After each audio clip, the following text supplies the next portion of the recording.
like a bulking program? Have you gained weight since? I've been seeing that on Twitter trending, and I was like, I lifted no weights over the break, so I was like, I don't know, maybe it was like my haircut maybe lets me look swoller. Some clothes, I don't even know, but I didn't even lift over the off season or anything, so I guess just growing up, I guess. Yeah. What's the general mentality for you this year, kind of with a clear path open to competing for that left back spot? Yeah, just to continue to work hard, continue to show what I can do on the pitch, and also just like don't take anything for granted because no spot is guaranteed. So you just have to keep fighting for it, and then hope that good things come. Does it feel more real for you though this year, like not having a guy like Greg Garza, who's this kind of star player in front of you? Like it's up for grabs? Somewhat. I try not to think about it like that. I try to think about it like I still have to compete and still play hard, try my best. Like I don't try to be complacent about it. So, and just try to impress the coach at least and just do whatever I can do to make myself known on the team. Have you had any discussions with Frank about his expectations for you this season? No, not yet, not in depth, but I understand what he wants me to do as a left back this season and like where he wants me to be on offense, on defense. So I have a clear mindset of what he wants to do. Can you share any of that, just in generalities? I mean, it's just like similar to last year. He wants me to stay wide when the ball's on our side, when the ball's on the other side, tuck in. Give space, always give options for like layout or the center backs that's on my side, and just things like that, and always to be mobile. Have you had any conversations with Ramos about U20 World Cup or anything else upcoming this year? I haven't reached out to him about anything about that. When might that happen? I'm not sure, but I think I'll be with the U17s for this cycle because like the World Cup is also this year, so I'm not sure when qualifiers comes around. I think it's in April, so I'm not sure if I'll be a part of it. I wasn't sure if you're able to do both. Yeah, I have no idea on that. Okay. Be a nice problem to have, though, right? Yeah. So what kind of stuff did you do in your, whatever it was, like month and a half off? I mean, I ran a lot. That's what I did. I ran a lot, try to keep my stamina up. Did, the basic things like push-ups, sit-ups, just the normal stuff to just keep in shape and not do too much. Life-wise, did you do anything fun or see kind of friends back home? Yeah, I definitely saw friends I used to hang out with, like my old school, my old friends when I was younger and stuff like that. But I didn't travel anywhere, just stayed in town, chilled with the boys and all that.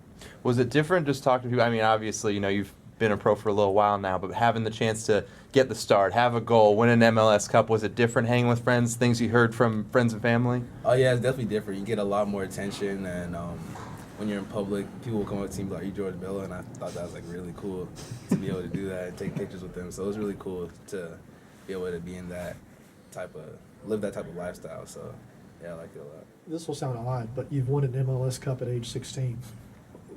Where do you go from here? Try to win another one, I guess. Yeah, it's crazy. Just think about it. Like, I want to say luck in my first season, but it was great that we had the type of team that we had in my first season. And to be able to win it at such a young age is just crazy. I still haven't gotten over it. Two things. One, you're with Miles Robinson now. You guys are coming up together through United too.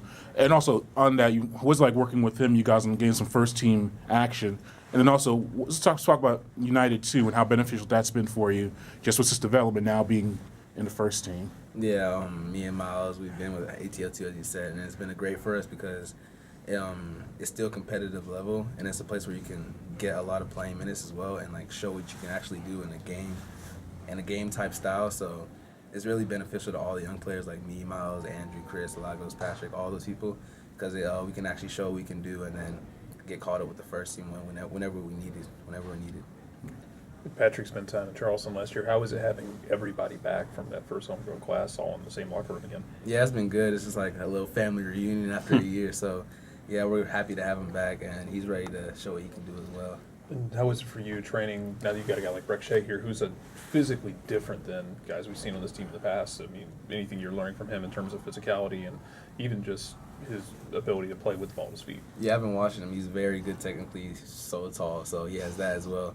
So, yeah, I've been trying to start getting close to him, start asking him questions, and see where the season takes us. Are you giving him pointers on what players like to do and like inside on the team? No, not really. We're just regular cool with each other.